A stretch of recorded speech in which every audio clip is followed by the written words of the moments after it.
नमस्कार मित्रों। आज हम कुछ ऐसे बातों को जानने की कोशिश करेंगे कि भारत में जो जेनजी को भड़काने का कार्य करते हैं कुछ लोग और कुछ अन्य कारक इस प्रकार के हैं जो जेनजी को भड़काने का कार्य किए। और ये भड़काने का कार्य आज से नहीं हो रहा है। लगभग 2-3 साल पहले से इस प्रकार के विचारधाराओं की रणनीति चल रही थी और उसका कहीं न कहीं प्रभाव धीरे-धीरे पड़ता है।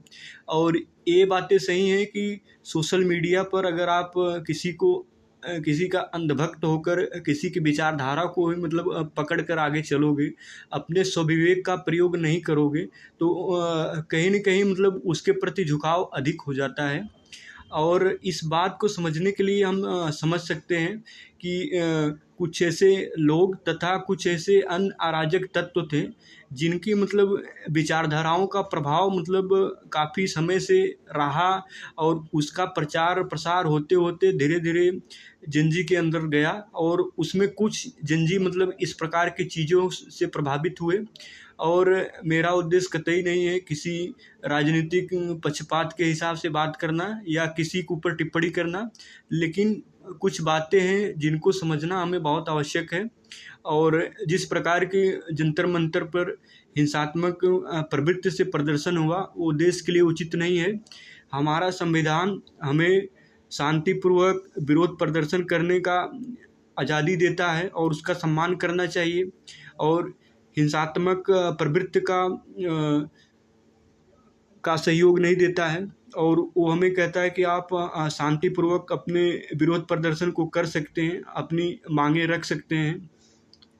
तो एक अन्य कारक जो सोशल मीडिया से संबंधित है, पहले उस पर थोड़ा समझने की कोशिश करेंगे कि जो सोशल मीडिया है ये लोगों को ट्रिगर करती है। ट्रिगर उत्तेजित करती है अनावश्यक रूप से। यदि आप किसी एक व्यक्ति विशेष या अन्य किसी समुदाय, गैंग या संगठन किसी से अगर उसके विचारों को बार बार सुनेंगे, बार बार उसी के प्रति लगाव रखते कभी न कभी उसके विचार ट्रिगर करने लगते हैं। ये बातें सही हैं। एक डॉक्यूमेंट्री फिल्म बनी थी जिसका नाम सोशल डायलेमा था। उसमें इस बात पर चर्चा की गई है और बताया गया है कि ये सोशल मीडिया से जो लोग विचारधारा ले रहे हैं वो किस प्रकार से विचारधारा लोगों को प्रभावित कर रही है और अपने स्वविवेक का प्रयोग कम कर रहे हैं, लेकिन इन विचारधाराओं से अनावश्यक रूप से बहुत ज़्यादा प्रभावित होने से धीरे धीरे कहीं न कहीं एक अंदर उग्रवाद और हिंसा की भावना पनपती है। कुछ ऐसे कारक हैं। इसीलिए कहा जाता है कि जो संत होते हैं वो एकदम विनम्र भाव के होते हैं, एकदम जो बातें कहते हैं नम्रतापूर्वक कहते हैं, जिससे विवेक और प्रेम का विकास होता है। जबकि कुछ अन्य ऐसे लोग होते हैं जो ऐसी बातें करते हैं कि उग्रतापूर्वक लगती है और धीरे धीरे वो बातें ट्रिगर करती हैं। तो आइए शुरू करते हैं शुरू से। एक जर्मन राठी है जो जर्मन शेफर्ड है, जो जर्मनी में इसमें है। और ये व्यक्ति पहले तो काफ़ी समय तक निष्पक्ष तरीके से वीडियो बनाता था, बातों को कहता था, लेकिन कुछ समय बाद ये एक पक्ष को ही लेकर हाईलाइट करने लगा, एक पक्षी बातें करने लगा और ये वामपंथी विचारधारा से प्रभावित होते हुए उसके एकदम अतिवादी में चला गया और एक पक्षी विचारधारा को केवल बढ़ावा देते और इससे काफ़ी सारे युवा भारतीय जुड़े थे पहले, अब कुछ छोड़ दिए, कुछ और जुड़े हुए हैं। लेकिन इस व्यक्ति की बातों को यदि आप स्वयं भी सुनेंगे तो उसमें आप प्रत्यक्ष रूप से देख सकते हैं कि बातें संतुलित नहीं है, बातें निष्पक्ष नहीं है, केवल एक पक्षी बातें रहती हैं। एक हो गया जर्मन राठी, फिर दूसरा एक रवीश कुमार करके एक पत्रकार हैं। रवीश कुमार पहले निष्पक्ष तरीके से पत्रकारिता करते थे, वो भी ठीक थे, शुरुआत में ठीक थे, लेकिन जब से वो विदेश रहने लगे तो अपना अलग एक प्रोपेगेंडा चलाने लगे, एक पक्षी बातों को केवल करने लगे और असंतुलित बातों को करने लगे, जिससे कुछ लोग उनसे भी जुड़े और उनके विचारधारा पर उनका भी प्रभाव पड़ा। फिर इसके आगे नेताओं का क्या योगदान है भारतीय जेनजी को भड़काने में। उसमें एक जो कहते हैं कि सबसे पढ़े लिखे नेता हैं और आम आदमी पार्टी के पूर्व मुख्यमंत्री जो हैं और वो अपने आप को सबसे पढ़े लिखे मुख्यमंत्री मानते हैं। और उन्होंने मतलब ये जो जिंजी वाला जो प्रदर्शन था, ये कॉकरोच के भारत में आने से पहले ही एक प्रकार का बयान दिया था कि बांग्लादेश के जिंजी अपनी सरकार को बदल सकते हैं, तो क्या भारत का जिंजी पेपर लीक को नहीं रोक सकता। इस प्रकार का बयान दिए थे। और इनको ये बातें पता है कि भारत के जितने पड़ोसी देश हैं, चाहे नेपाल हो, चाहे बांग्लादेश हो, चाहे श्रीलंका हो, इस प्रकार की वहाँ अराजक तत्वों द्वारा तख्तापलट या अन्य प्रकार की गतिविधियाँ हो चुकी थी। और ये मतलब किस मानसिकता से इस बात को कह रहे हैं, और उस समय कह रहे हैं कि जब इसका प्रभाव पड़ोसी देशों में मतलब देखने को मिल रहा है। तो कहने का मतलब ये है कि कोई भी नेता हो, कुछ नेताओं को छोड़कर कोई भी नेता हो, उसको अगर मौका मिल जाए तो अपनी राजनीतिक रोटी सेकने से बचता नहीं है। और वो मतलब अनावश्यक रूप से ऐसी बातें करता है जिससे अशांति फैले और लोगों में आक्रोश बढ़े, तब उसकी राजनीति चमकती है। एक नेता हो गए जो मतलब ऐसा इनको बयान नहीं देना चाहिए था, और ये देश में अशांति फैलाने की एक प्रकार की मानसिकता थी। इसके अलावा एक पप्पू गांधी हैं, जब उस दिन जंतर मंतर पर जब प्रदर्शन चल रहा था, इसके बाद जब वो संसद घेराव होने जा रहा था, तो उसके पहले जाकर वो प्रधानमंत्री आवास के सामने बैठ जाते हैं। और जबकि इनको ये चीज़ें पता है कि इनके जो भी पार्टी के जो भी इनके दादा परदादा या जो भी दादी, ये भी प्रधानमंत्री रह चुके हैं, बड़े बड़े नेता लीडरशिप हो चुके हैं, लेकिन उनके समय में भी मतलब इस प्रकार के अराजक तत्वों द्वारा अशांति फैलाने का प्रयास किया जा रहा था। लेकिन ये भी मतलब जानबूझकर जाकर वहाँ प्रधानमंत्री आवास के सामने बैठ रहे हैं और वहाँ भी मतलब अशांति फैलाने का प्रयास कर रहे हैं, जो चीज़ें उचित नहीं हैं। फिर इसके बाद लाल टोपी एक ऐसी मतलब पार्टी के लोग हैं, ये मतलब कुछ भी मुद्दा होता है बस विपक्ष के ऊपर थोप देते हैं, अपना व्यक्तिगत मुद्दा विपक्ष के ऊपर थोप देते हैं। ये बातें सही नहीं है। और राजनेताओं को ये बातें समझना चाहिए कि देश में आंतरिक सुरक्षा व्यवस्थित तरीके से रहे, इसके लिए सहयोग देना चाहिए, न कि उनमें और ज़्यादा अशांति फैलाने का प्रयास करें। फिर इसके बाद एक नीली पार्टी है। नीली पार्टी मतलब आरक्षण को लेकर बहुत ज़्यादा मतलब वो प्रदर्शन करती रहती है, उसको आरक्षण नहीं मिल रहा है। ये बातें सही है कि मतलब कुछ ऐसे वर्ग हैं जिनको मतलब कुछ समय तक शोषित वंचित थे, उनको आरक्षण नहीं मिला। लेकिन ये लोग मतलब इनको आरक्षण मिल रहा है तो उसका लाभ उठाना चाहिए। लेकिन ये लोग मतलब अनावश्यक रूप से उग्रवादी रूप से मतलब अशांति फैलाने की कोशिश करते रहते हैं। एक तरफ मतलब ये लोग कहते हैं कि मतलब जो ये जातिवाद है इसको पूरी तरह मतलब ख़त्म कर दिया जाए और ब्राह्मणवाद को पूरी तरह मतलब नष्ट कर दिया जाए, और दूसरी तरफ आरक्षण के पोषक हैं, यानी यदि समाज में समानता लाना है तो आरक्षण भी खत्म कर दीजिए, फिर इसके बाद जातिवाद, सब कुछ खत्म कर दीजिए, सब समान है। तो ये चीज़ें सही नहीं है। और नीट की परीक्षा से पहले कुछ और परीक्षाएं हुई थी जिसमें ऐसे लोगों का सिलेक्शन काफ़ी कम अंकों से हुआ था, जबकि जो जनरल के छात्र हैं, जो ओबीसी के छात्र हैं या अन्य कैटेगरी के छात्र हैं, उनके लिए वो कट ऑफ और ज़्यादा थी। तो ये भी मतलब एक प्रकार की असमानता फैलाती है।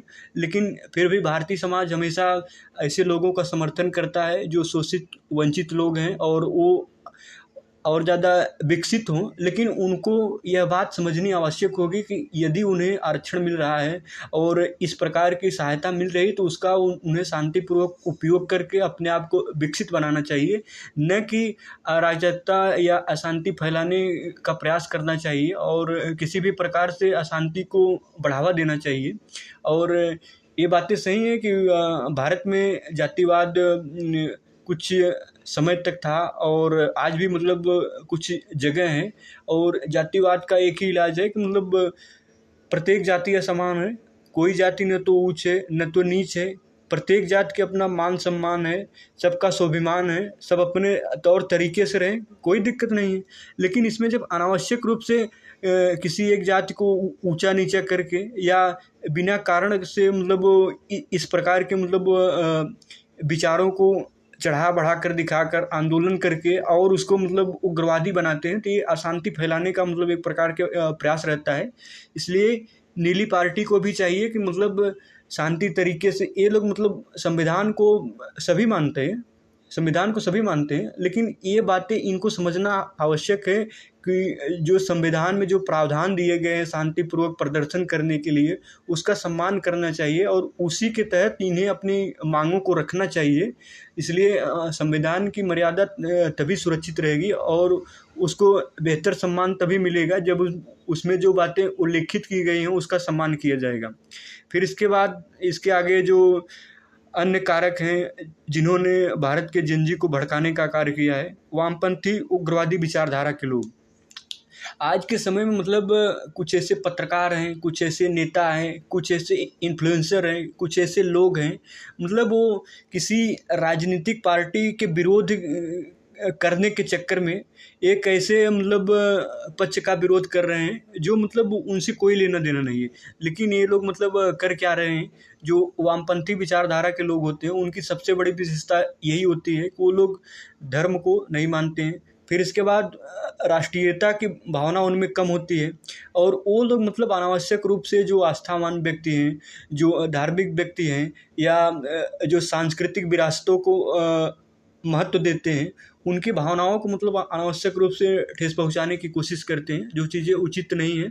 तो जो वामपंथी उग्रवादी विचारधारा के लोग हैं, ऐसे कई यूट्यूबर हैं, कई पॉडकास्टर हैं, वो भी मतलब अनावश्यक रूप से इन्हीं बातों को घुमा फिरा के बस वही दिखाने की कोशिश करते हैं कि जिससे खासकर भारत की बात करें तो इसमें यही दिखाने की कोशिश करते हैं कि मतलब सनातन में इतनी कमियां हैं, उसको मतलब नीचा दिखाने की कोशिश करते हैं ऐसे लोग जो वामपंथी उग्रवादी विचारधारा के लोग हैं।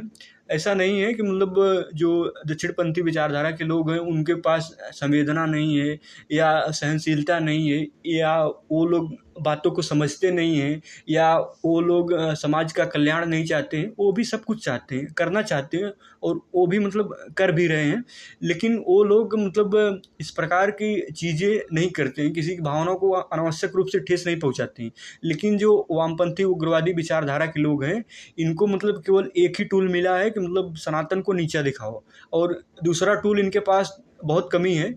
ये अगर मतलब किसी राजनीतिक पार्टी का विरोध कर रहे हैं तो वो ठीक है, करिए, लेकिन उसके चक्कर में मतलब सनातन को नीचा न दिखाएं तो चीज़ें बेहतर होंगी। और ये लोग मतलब कहीं न कहीं इस प्रकार के जनजी को भड़काने में भी अपना योगदान दिए हैं, भड़काऊ भाषणों या अन्य प्रकार के विचारधाराओं से। फिर इसके बाद AISF, all India student federation, ये भारत का सबसे पुराना वामपंथी उग्रवादी विचारधारा का छात्र संघ है। और इस विचारधारा के जितने भी छात्र हैं उनका इतिहास देख लीजिए आप, और उनसे संबंधित मतलब कितनी घटनाएं हुई हैं, चाहे शर्जील इमाम हो, चाहे उमर खालिद हो, चाहे भारत तेरे टुकड़े होंगे, ऐसे नारे भी मतलब इसी गैंग के लोगों ने लगाया है, इसी मतलब संघ के लोगों ने लगाया है, AISF के लोगों ने। ये मतलब उग्रवादी वामपंथी विचारधारा का एक ऐसा छात्र संघ है जो काफ़ी भारत का सबसे पुराना छात्र संघ है। और इन्होंने मतलब कई प्रकार से अशांति फैलाने का मतलब प्रयास किया। जब जब इनका आंदोलन हुआ है उसमें किसी न किसी प्रकार से मतलब कुछ ऐसे अराजक तत्वों को महत्व दिया गया है जिससे मतलब अशांति फैली है। और इनका इतिहास भी आप मतलब देख सकते हैं, और जो भी चीज़ें मैं बता रहा हूँ उसको आप ऑब्जर्वेशन करके मतलब समझ सकते हैं। ऐसी बातें नहीं कि मैं एकदम अलग चीज़ें बता रहा हूँ, आप उनको मतलब सामान्य तरीके से अवलोकन करके समझ सकते हैं। मतलब ऐसे कारक किस प्रकार से लोगों को मतलब कहीं न कहीं एक ऐसी दिशा में ले जाते हैं जो अशांति का रूप लेती है। फिर इसके बाद डफली गैंग, आयशा, जो ऑल इंडिया स्टूडेंट एसोसिएशन है और जिसकी स्थापना 1990 में लगभग इलाहाबाद से हुई थी। और ये गैंग इसमें जो छात्र संघ है ये वाला डफली गैंग बन चुका है। ये मतलब आज़ादी मांगता है, किस चीज़ का आज़ादी मांगता है वो पता नहीं है। और इनको ये बातें समझ में नहीं आती है कि अगर आज़ादी न होती तो ये डफली बजाकर आज़ादी मांग पाते। और इनको मतलब कोई मुद्दा नहीं मिलता है, जब भी कोई आंदोलन या कुछ भी होता है तो डफली लेके पहुंच जाते हैं, आज़ादी मांगते हैं। किस चीज़ का आज़ादी? अगर आज़ादी नहीं होती आपको तो आप अपनी बात कह नहीं पाते और डफली भी नहीं बजा पाते। लेकिन ये ऐसा छात्र संघ है, ये भी मतलब वामपंथी विचारधारा का एकदम मूल रूप से संघ है, छात्र संघ है, आयशा इसका नाम है। और ये भी मतलब आज दिल्ली विश्वविद्यालय जेएनयू में सक्रिय है और इसी प्रकार के छात्र संघों को बढ़ावा देता है। इसका भी इतिहास मतलब आप देख सकते हैं। फिर इसके बाद चेतना गुरु एक प्रशांत जैसे, इनकी भी बातों अगर को आप सुनोगे तो ये क्रांति के ज़्यादा पक्षधर हैं। क्रांति प्रत्येक जगह जरूरी नहीं है क्रांति, हाँ, और क्रांति से केवल लाभ ही नहीं होता है। क्रांति तब की जा सकती तब की जाती जब बहुत आवश्यक हो, जब हमारे पास लोकतंत्र न हो, जब तानाशाही हो, जब अराजकता फैली हो, तब क्रांति की आवश्यकता होती है। जब हमारे पास लोकतंत्र है, गणतंत्र है, संविधान है, नियम कानून है, तो हमें उसका सम्मान करते हुए आगे बढ़ना चाहिए। और इनके विषय में मैं बात इसलिए कर रहा हूँ कि इनकी आप बातों विचारों को सुनोगे तो मतलब उनमें नम्रता विनम्रता बहुत कम रहती। ये हमेशा मतलब ऐसा जोर देते हैं कि मतलब अंदर से आप इतना उग्र बन जाइए, एकदम क्रांति के चक्कर में दौड़िए। और इसके अलावा मतलब इन्होंने मतलब काफ़ी बढ़िया विचार है इनका, लेकिन कुछ चीज़ें हैं जो मतलब उग्रवाद को बढ़ावा देती हैं। और ये भी मतलब एक प्रकार से ऐसी ऐसी बातें करते हैं जो वामपंथ की ओर इशारा करती हैं और उससे संबंधित हो जाती हैं। बाहर से भले इसका कुछ इनका स्वरूप हो, लेकिन अंदर से कुछ बात विचार हैं जो मतलब संतुलन नहीं बैठा पाते हैं। और ये मतलब जलवायु परिवर्तन के विषय में कार्य कर रहे हैं, लेकिन इनको इस विषय पर सोचना आवश्यक है कि सतत विकास कैसे होगा, सस्टेनेबल डेवलपमेंट कैसे होगा, सामाजिक, आर्थिक और पर्यावरणीय विकास में संतुलन कैसे बैठेगा। केवल भौतिक जगत में विकास से ही मतलब सब कुछ नहीं होगा, सभी के बीच संतुलन बैठाना आवश्यक है। और इनको मतलब इनके विषय में मैं बात इसलिए कर रहा हूँ कि इनकी बातें भी मतलब कई बातें ऐसी हैं जो अंदर से उग्र करती हैं, छात्र मतलब लोगों को अनावश्यक रूप से मतलब ये चेतना जागृत करती हैं कि आप मतलब बहुत दबे कुचले ये वो हैं और आप उग्र रूप धारण करिए, क्रांति करिए, ये करिए वो करिए। ऐसी बातें नहीं हैं। क्रांति की प्रत्येक जगह आवश्यकता नहीं है और क्रांति प्रत्येक जगह कर भी नहीं जा सकती है। और मनुष्य के जीवन में प्रेम और विनम्रता होना भी आवश्यक है। और भारत जैसे देश में जहाँ इतनी विविधता है, चाहे प्रादेशिक विविधता हो, चाहे सांस्कृतिक विविधता हो, चाहे बोलचाल हो, चाहे खान पान हो, अब सभी के बीच में सामंजस्य बैठाते हुए आगे बढ़ना थोड़ा कठिन कार्य है। लेकिन भारत की सबसे बड़ी विशेषता यही है कि अनेकता में भी एकता है, और जो एक बेहतर अच्छी बात है। और यही विचारधारा भारत को एक राष्ट्र के रूप में संजो कर रखती है। फिर इसके बाद काकरोचों पर बात करेंगे।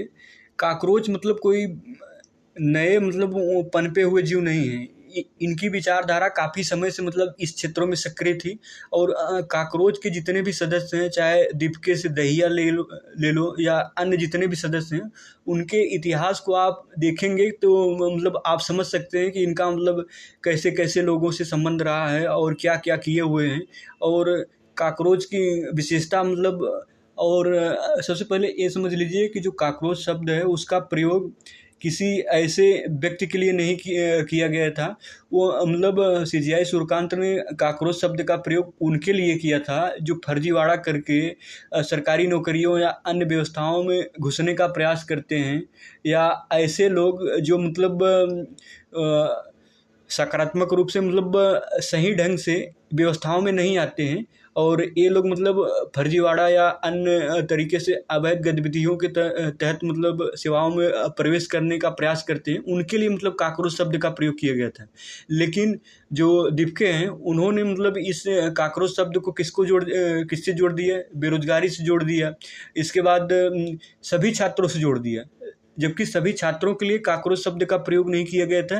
काकरोच शब्द केवल उन्हीं के लिए प्रयोग किया गया था जो फर्जीवाड़ा करके विभिन्न प्रकार के सेवाओं में घुसने का प्रयास करते हैं, उनके लिए किया गया था।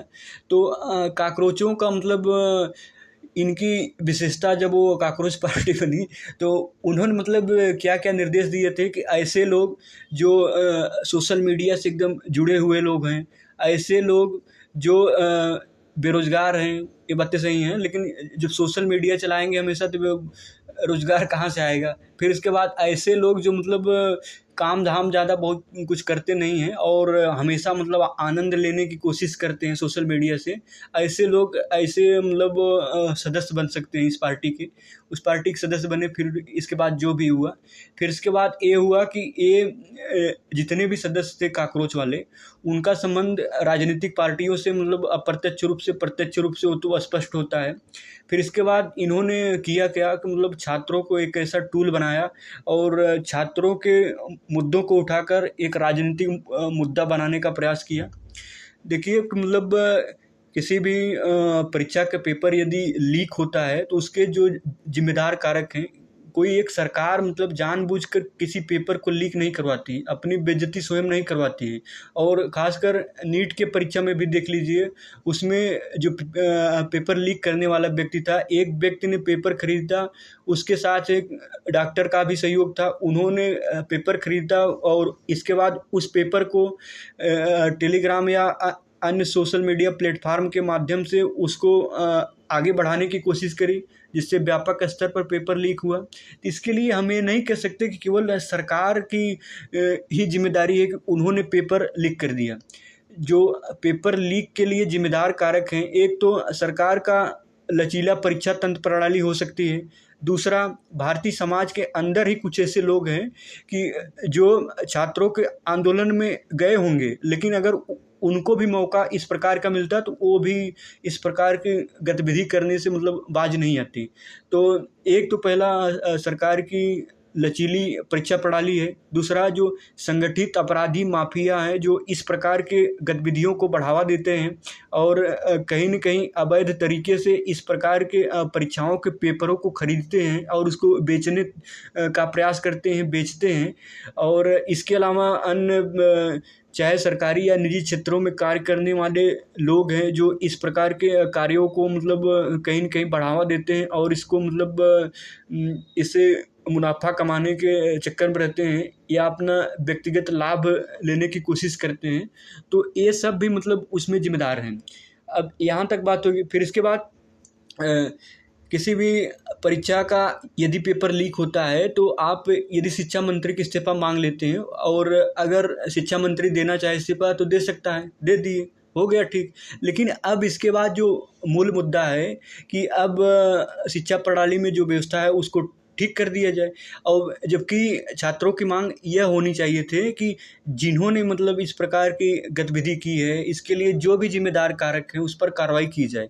और ऐसा नहीं है कि जैसे भारत में कई रेल हादसे हुए और रेल हादसे के बाद कई लोगों ने इस्तीफा दिया, लेकिन आज भी रेल हादसे कहीं न कहीं हो रहे हैं।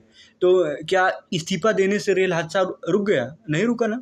उसमें मतलब उस प्रणाली में जब दिक्कत है तो उस प्रणाली में दिक्कत को सही करने के लिए, उसके समाधान करने के लिए जो जिम्मेदार कारक हैं उसको सुधारना आवश्यक है। इसलिए केवल किसी मंत्री का इस्तीफा ही विभिन्न प्रकार के परीक्षाओं के पेपर के लीक को ठीक नहीं कर सकता है। इसके अलावा अन्य जो कारक हैं उसको मतलब कार्य करना आवश्यक है। फिर इसके बाद जिन छात्रों ने इसमें अपने जीवन को नष्ट किया, इसके लिए केवल सरकार जिम्मेदार नहीं है। क्या भारतीय समाज अपने छात्रों को, अपने बच्चों को यह नहीं सिखाता है कि आपके जीवन से बड़ी कोई परीक्षा नहीं है, आप अपने जीवन से अधिक किसी परीक्षा को महत्व मत दीजिएगा? इसको सिखाना केवल सरकार की जिम्मेदारी नहीं है, बल्कि ये भारतीय समाज की जिम्मेदारी है। आज भारतीय समाज ग्लैमर और चमक धमक के पीछे बहुत ज़्यादा मतलब बढ़ने की कोशिश कर रहा है। उसको केवल स्टेटस चाहिए, मतलब ये है, वो है, ऐसे है। और छात्रों के जो मानसिक तनाव है, दबाव है, उस पर भी मतलब उनको ध्यान रखना बहुत आवश्यक है। और दूसरी बात, जो लॉर्ड मैकाले की शिक्षा प्रणाली है, उसमें देख लीजिए कि उसमें केवल आपको एक रोबोट की तरह तैयार किया जाता है और उसमें मतलब आपके अंदर नैतिकता, सहनशीलता, विवेक, नम्रता, विनम्रता और इस प्रकार की बातों को बहुत कम ही मतलब बताया जाता है और पाठ्यक्रम में ऐसी चीज़ें उसमें सम्मिलित नहीं है अधिक। तो इसलिए ये ज़रूरी है कि जो वैदिक शिक्षा प्रणाली की जो अच्छी चीज़ें हैं, चाहे वो यम हो, नियम हो, अष्टांगिक मार्ग की बढ़िया चीज़ें हों, जो सहनशीलता सिखाती हैं, जो हारने पर मतलब आपके अंदर उत्साह भरती हैं, जो चीज़ें आपको निष्ठा के प्रति प्रेरित करती हैं और जो आपके व्यक्तित्व विकास करने के लिए आवश्यक हैं, ऐसी चीज़ों को शिक्षा व्यवस्था के पाठ्यक्रमों में जोड़ा जाए और उनको बढ़ावा दिया जाए। और जो भी छात्र अपने जीवन को नष्ट किए हैं, उसमें केवल सरकार जिम्मेदार नहीं है, उसमें भारतीय समाज है। भारतीय समाज में माता-पिता हैं। इसके अलावा ये जो कोचिंग माफिया हैं, जो लाखों रुपए फीस लेते हैं कोचिंग कराने की, क्या वो इस बात को नहीं सिखाते हैं कि आपके जीवन से बड़ी कोई परीक्षा नहीं है? उनको ये बातें सिखाना चाहिए। जितने भी मिशनरी स्कूल हैं, सब मतलब कहीं न कहीं केवल एडमिशन ले लो, ऐसे कर लो, वैसे कर लो, इतने लाखों की फीस लेते हैं। उनको यह बात सिखाना बहुत आवश्यक है कि आपके जीवन से बड़ी कोई परीक्षा नहीं है, इसलिए अनावश्यक रूप से तनाव दबाव न लें। इतनी बातें हुई मतलब कि जो छात्रों ने अपना जीवन नष्ट कर लिया था। और आगे इस प्रकार की घटनाएं न हो, इसके लिए भारतीय समाज को अपने जिम्मेदारियों को स्वयं उसको सुधारने की कोशिश करना है। सब कुछ किसी संस्था या सरकार पर थोप के बच नहीं सकते हैं, वास्तविकता से भाग भी नहीं सकते हैं। और इसलिए ये ज़रूरी है कि हम अपने व्यक्तिगत जो जिम्मेदारियां हैं उनको स्वीकार करें, उस पर कार्य करें, और उसको बेहतर करने की कोशिश करें। अब इतना हो गया, फिर इसके बाद अन्य गैंग जैसे होंगे। और ये जो आंदोलन हो रहा था, इसमें अप्रत्यक्ष रूप से कई ऐसे संगठन थे जो चाहे खालिस्तानी हो या पाकिस्तानी हो, चाहे बांग्लादेशी है, उनका भी मतलब कहीं न कहीं समर्थन ऐसे लोगों को मिल रहा था, अराजक तत्वों को। मतलब देश में अशांति फैलाने की कोशिश की जा रही थी। और जंतर मंतर पर जो इतना खाद्यान्न पदार्थों का वितरण हुआ, वो कहाँ से आया? उसको मतलब लाने वाला कौन व्यक्ति था? एक कोई व्यक्ति है जो मतलब वो पूरा प्रबंध करता था उस क्षेत्र का। तो ऐसे लोग भी मतलब कहीं न कहीं इनको अप्रत्यक्ष रूप से फंडिंग मिल रही है। और ये फंडिंग किस प्रकार से आ रही है, और ये मतलब जिस उद्देश्य के लिए किसी एनजीओ या अन्य क्षेत्र को मिल रही है, क्या उसी पर प्रयोग किया जा रहा है, या अन्य क्षेत्रों के लिए भी मतलब ये प्रयोग किया जा रहा है? इसके विषय में सोचना आवश्यक है। और जितने भी अराजक तत्व हैं देश के अंदर, जितने भी लोग मतलब अशांति फैलाने का प्रयास करते हैं, उनके ऊपर कार्रवाई की जानी चाहिए। और भारतीय नेताओं को भी चाहिए कि मतलब ऐसी बयानबाजी न करें जिससे किसी प्रकार की अशांति फैले। और लोकतंत्र में चुनाव एक बढ़िया व्यवस्था है, जिसके तहत आप किसी भी पार्टी को हरा जिता सकते हैं।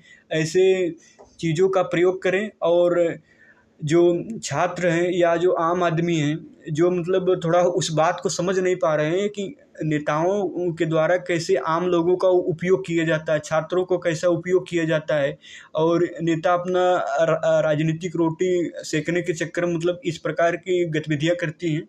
हालांकि ऐसे सभी नेता नहीं हैं, कुछ नेता एकदम बेहतर नेता हैं, राष्ट्रवादी नेता हैं, और लोक कल्याण के लिए बेहतर कार्य भी कर रहे हैं। लेकिन इसके अलावा अन्य कई इस प्रकार के नेता हैं जो मतलब कहीं न कहीं अशांति फैलाने के लिए बयानबाजी करते रहते हैं।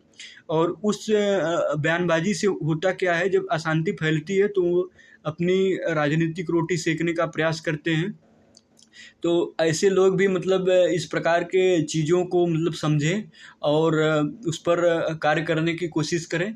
और लोकतंत्र में जो संविधान में प्रावधान किए गए हैं, उसी के तहत चीज़ों व्यवस्थाओं को संचालित किया जाए, न कि उनमें मतलब अराजकता फैलाई जाए। और देश के अंदर जितने भी मतलब ये अराजक तत्व हैं, उन पर मतलब कार्रवाई होना बहुत आवश्यक है।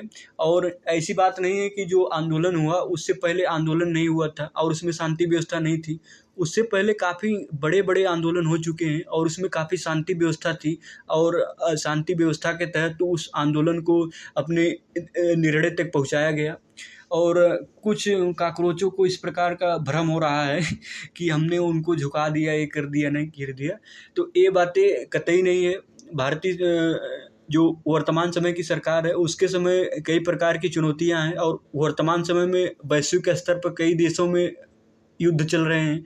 और इसमें वैश्विक तनाव बना हुआ है। इसी के तहत भारत की आंतरिक सुरक्षा में भी कुछ ऐसे अराजक तत्व हैं जो अशांति फैलाने का लगातार प्रयास कर रहे थे। उसी के तहत जो वर्तमान सरकार है उन्होंने निर्णय लिया है, और ये बेहतर निर्णय है, ये राष्ट्र हित में निर्णय है कि मतलब किसी प्रकार की और ज़्यादा मतलब हिंसात्मक प्रदर्शन ना हो, और उसके चलते उन्होंने निर्णय लिया है। और ऐसी बात नहीं है कि किसी तिलचट्टे से कोई इतनी बड़ी सरकार या कोई इस प्रकार की व्यवस्था मतलब थोड़ा अशांत हो सकती है या मतलब परेशान हो सकती है। तो इस प्रकार की अफवाह न फैलाएं। और ऐसी भी बात नहीं है कि जो भारतीय जनजी है पूरा काकरोच है, ऐसी बात नहीं है। कुछ जनजी जो भारतीय जनजी हैं, वास्तव में भारतीय जनजी है, वो अपने दिशा में कार्य कर रहे हैं, आगे बढ़ रहे हैं और भारत को विकसित भारत बनाने के लिए अपना प्रयास कर रहे हैं। इसके अलावा जो भटके हुए जनजी है, जो काकरोच बन गए हैं, जो चाहते हैं कि हमें कुछ करना न पड़े, एकदम डायरेक्ट सब कुछ मिल जाए बिना कुछ किए हुए, तो वो लोग थोड़ा भटक गए हैं। तो ऐसे लोग अगर सही दिशा में चले आए तो चीज़ें बेहतर होगी, और वो चले आएंगे उस दिशा में। और आज के समय में जो भारतीय जनजी है वो तो अपनी दिशा में बेहतर कर ही रहा है, लेकिन जो काकरोची जनजी है उसकी भी कुछ विशेषताएं देखी जाए तो आज थोड़ा समझना बहुत आवश्यक है। जो काकरोची जनजी है वो चाहती है कि हमें शॉर्ट टर्म में सब कुछ मिल जाए, बिना कुछ किए धरे सब कुछ मिल जाए, आसानी से, हमें मेहनत न करना पड़े। और जो काकरोची जनजी है वो सोशल मीडिया की एकदम लती है। उसको मतलब जो भी विचारधारा बना रहे हैं काकरोची जनजी, वो केवल सोशल मीडिया का आधार बना रही है, जबकि वास्तविकताएं उससे भी अलग हो सकती है। इसलिए काकरोची जनजी को चाहिए कि मतलब स्वविवेक का प्रयोग करें और स्वाध्याय करें, जो प्रमाणित किताबें हैं उनको पढ़ें और वहाँ से अपने नज़रिए को विकसित करें, और किसी के गुमराह में न पड़े। और कई ऐसे यूट्यूबर हैं, इन्फ्लुएंसर हैं, पॉडकास्टर हैं, जो भी मतलब वो असंतुलित बातें करते रहते हैं, एक पक्षी बातें करते रहते हैं, और वो भी कहीं न कहीं इस प्रकार के अराजकता में अपना योगदान दिए हुए हैं। तो ऐसे लोगों के ऊपर भी मतलब उनको पहचानना भी बहुत आवश्यक है। और इसके अलावा आज के समय में जो शिक्षा व्यवस्था चल रही है, खासकर इसमें शिक्षा व्यवस्था में जो माफिया लोग हैं, कोचिंग माफिया से लेके जो अन्य प्रकार के माफिया हैं, उनके ऊपर भी मतलब कार्रवाई की जानी चाहिए। और शिक्षा व्यवस्था के प्रत्येक पहलुओं को मतलब उसमें सुधार करके उसको व्यवस्थित बनाए जाने की कोशिश करनी चाहिए। और इसके अलावा आज के समय में जो शिक्षा व्यवस्था है, और इसके मतलब एक महत्वपूर्ण पहलू है, उस पर बात करना आवश्यक है, जो मतलब जनजी के लिए जो तनाव दबाव का कार्य करती है। आज का जो जनजी है, जब उसको फ़ोन एडिक्शन हो जाता है, जब वो हमेशा मोबाइल में बिजी रहता है, तो उसमें होता क्या है कि मतलब वो धीरे धीरे उस प्रकार की मानसिकता उसकी बनती रहती है कि वो अनावश्यक रूप से दबाव लेने लगता है, जो मतलब उसको कहीं न कहीं इस प्रकार के नेगेटिव थिंकिंग करने के लिए मतलब प्रेरित करती है।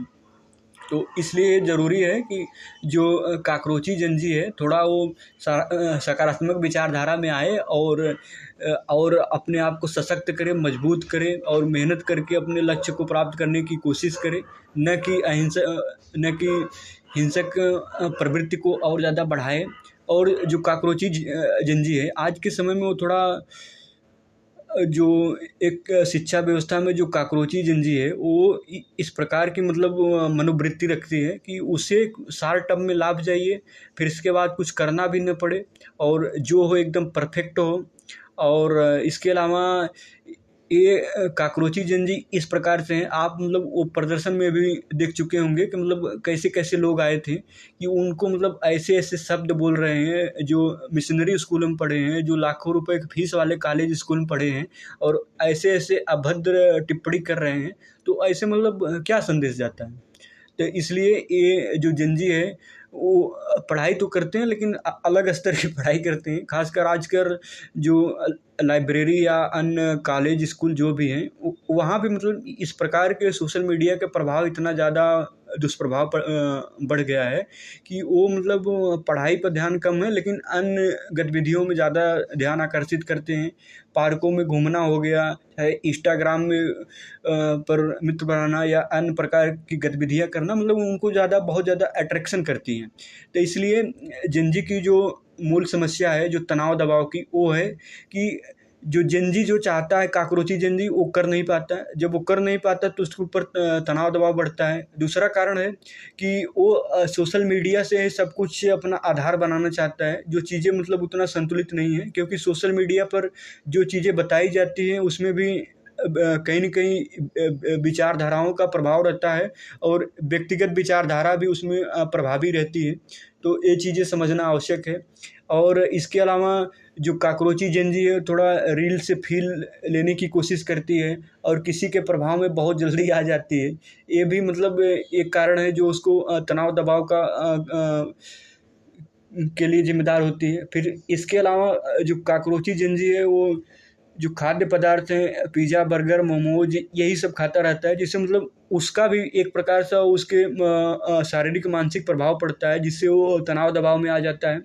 तो इसलिए भारतीय समाज को चाहिए कि एक सतत विकास की प्रक्रिया के तहत आगे विकास की प्रक्रिया को बढ़ाने के लिए केवल सरकार के ऊपर अपनी व्यक्तिगत जिम्मेदारियों को थोपे न, बल्कि उसकी जो जिम्मेदारी है, व्यक्तिगत जो जिम्मेदारी है, उसको बेहतर तरीके से करें और राष्ट्र को और ज़्यादा विकसित बनाने की में अपना योगदान दें और अराजक तत्वों को बढ़ावा न दें और ऐसे अराजक तत्व को पनपने में सहायता न दें और देश की आंतरिक सुरक्षा को बनाए रखने में सहायता करें। और इसके अलावा मैंने जिन भी लोगों के विषय में बात की है, वो मेरा मतलब ऑब्जर्वेशन है, अवलोकन करके मैंने जब से मतलब इस प्रकार की चीज़ों को मैं सुनता और समझता हूँ, वो मतलब अपने हिसाब से अवलोकन करके तब मैं टिप्पणी किया हूँ। और उस पर मतलब मेरा किसी व्यक्ति विशेष या पार्टी या किसी राजनीतिक पक्षपात पर टिप्पणी करना नहीं है। और मैंने बस वही चीज़ों को बताने की कोशिश की है कि जो वास्तविक चीज़ें हैं और जो कहीं न कहीं कारक बन रही है, जो अराजक तत्व हैं उनको बढ़ावा देने में। और आगे का रास्ता यही है कि अराजक तत्वों को किसी भी प्रकार से बढ़ावा न दिया जाए और जो वास्तविक चीज़ें हैं उसको स्वीकार किया जाए, उसी के तहत कार्य करते हुए आगे बढ़ा जाए। और जो अगर कोई समस्या है तो उसका समाधान भी है, लेकिन समाधान के लिए उस समस्या के समाधान पर बात होना चाहिए, न कि समाधान कुछ और है, समस्या कुछ और है, खोज कुछ और रहे हैं। तो ये चीज़ें थोड़ा संतुलन बैठाने में सही नहीं है। इसलिए इसमें समस्या है तो उसके समाधान पर बात करके उसका निदान करते हुए आगे बढ़ना चाहिए। और जो अनावश्यक रूप से जो लोग नेतागिरी के चक्कर में आम जनता और छात्रों को गुमराह करते हैं, इसलिए छात्रों और आम जनता को भी जागरूक होने की आवश्यकता है कि नेता लोग, कुछ नेता, सभी नहीं, कुछ नेता ऐसे हैं जो मतलब लोगों को गुमराह करने की कोशिश करते हैं। इनको पहचानें और इनके प्रति जो भी व्यवहार हो उसको करें, लेकिन लोकतांत्रिक तरीका होना चाहिए। और कोई भी आंदोलन हो उसका मतलब लोकतांत्रिक तरीका यही है कि शांतिपूर्वक वो आंदोलन होना चाहिए। धन्यवाद।